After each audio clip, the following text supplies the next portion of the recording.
Halo Sobat Trader, kembali lagi di Didimax Forex Insight, tempat di mana kita membahas peluang market terbaik setiap minggunya. Sudah bersama saya, Fania sebagai trading analis dari Didimax, dan tentunya saya tidak sendiri, sudah ada bersama saya, ada Miss Firda sebagai trader dan analis profesional dari Didimax. Halo Miss Firda. Halo Miss Kania. Oke, kita langsung aja lanjut ke sesi Q&A-nya. Oke Miss, untuk pertanyaan pertama, minggu ini kita mulai dari Cina. Ada rilis manufacturing PMI di level 49,6. Apa makna angka ini bagi pasar global? Oke, untuk angka PMI di bawah 50 ini menandakan kontraksi ya. Artinya, aktivitas pabrik di China ini masih melambat.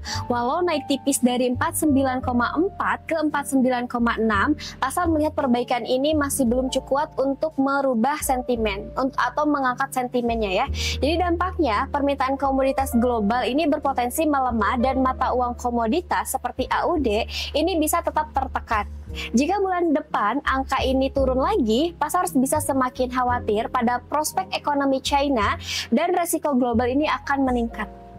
Oke, next untuk pertanyaan kedua. Dari Australia, ada keputusan suku bunga RBA yang tetap di 3,60%. Bagaimana pasar biasanya bereaksi terhadap kondisi stagnan seperti ini? Untuk level suku bunga yang ini tidak berubah sebenarnya ya, karena sudah diantisipasi pasar. Fokus ada di RBA rate statement dan konferensi first. Jika RBA ini memberi sinyal hawkish, misalnya dengan menekankan resiko inflasi, AUD bisa menguat. Sebaliknya, kalau misalkan mereka cenderung dovish dengan menyoroti perlambatan global, AUD rawan melemah. Prediksi ke depan, jika inflasi domestik Australia naik kembali, RBA mungkin terpaksa mempertimbangkan kenaikan suku bunga lanjutan. Oke, next untuk pertanyaan ketiga. Ada juga data JOLTS, Job Openings Amerika Serikat, yang naik jadi 7,15 juta. Apakah ini cukup untuk mendukung dolar? Untuk data ini menunjukkan tenaga kerja AS ini tetap ketat ya. Jumlah lowongan yang stabil atau meningkat membuat Federal Reserve punya alasan untuk menunda pemangkasan suku bunga. Dampaknya, dolar cenderung bertahan kuat. Jika tren ini berlanjut dalam beberapa bulan, investor bisa semakin yakin ya bahwa Fed ini bakal menjaga suku bunga lebih tinggi, lebih lama, dan itu tentunya positif untuk USD. Oke, untuk pertanyaan keempat. Hari Rabu ada data ADP Non-Farm Employment dengan hasil 53.000, sedikit di bawah 54.000 sebelumnya. Bagaimana pasar memandang angka ini? Untuk angka ADP ini sedikit lebih rendah, tapi masih konsisten dengan tren tenaga kerja yang solid. Pasar biasanya menggunakan ADP sebagai acuan awal NFI. Jika NFI nanti juga stabil atau lebih tinggi, USD akan menguat. Namun, kalau NFI-nya turun signifikan di bawah 50.000, pasar bisa mulai mengantisipasi perlonggaran kebijakan Fed lebih cepat. Jika data ini masih netral, tetapi membuka ruang volatilitas menjelang NFI. Oke, untuk pertanyaan kelima, masih dari Amerika Serikat nih Miss. ISM Manufacturing PMI keluar di 49,1. Apa implikasi PMI di bawah 50 bagi USD? Untuk PMI di bawah 50 ini menandakan sektor manufaktur mengalami kontraksi. Hal ini bisa menimbulkan kekhawatiran tentang melambatnya pertumbuhan ekonomi AS. Dalam jangka pendek, USD bisa tertekan karena investor melihat pelemahan di sektor real.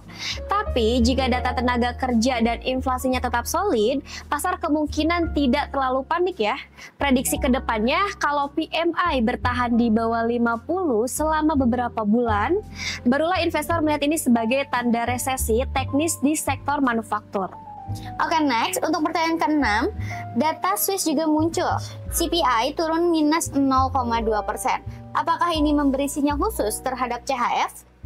Inflasi yang melemah ini memperlihatkan tekanan harga di Swiss makin longgar ya. Artinya Swiss National Bank atau SNB tidak perlu terlalu agresif dalam kebijakan suku bunga.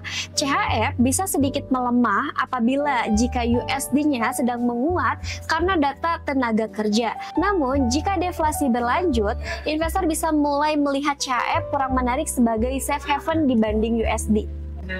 Oke, next untuk pertanyaan ke-7. Puncaknya di hari Jumat nanti nih Miss, ada Non-Farm Employment Change atau NFP di Amerika Serikat. naik 51.000 dari 22.000 sebelumnya. Apa yang bisa kita harapkan dari rilis angka ini?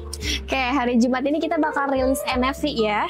Nah, untuk lonjakan NFP seperti ini adalah sinyal yang kuat ya bagi pasar. Jika benar terrealisasi, ini menegaskan bahwa tenaga kerja AS masih solid meski ada tanda perlambatan ekonomi global. USD berpotensi rally signifikan karena pasar akan menunda ekspektasi pemangkasan suku bunga. Bahkan jika angka ini terus naik di bulan-bulan berikutnya, dolar bisa mempertahankan dominasinya terhadap mayor lainnya, khususnya di euro dan JPY. Oke, last question.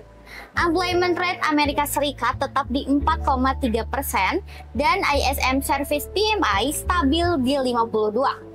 Apakah konsistensi data ini membuat USD lebih solid ke depannya?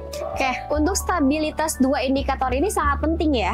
Tingkat pengangguran yang tidak naik berarti pasar tenaga kerja tetap sehat. Sementara sektor di jasa di atas 50 ini menunjukkan ekspansi. Kombinasi ini memberi gambaran bahwa ekonomi AES masih seimbang dan tangguh. Jika pola ini bertahan, USD punya peluang besar melanjutkan tren bullish jangka menengah, terutama jika data inflasi ini mendukung. Oke sobat trader, mungkin sekian data fundamental yang kita bahas di DidiMax Forex Insight untuk minggu ini. Semoga bermanfaat untuk trading plan kalian ke depannya. See you!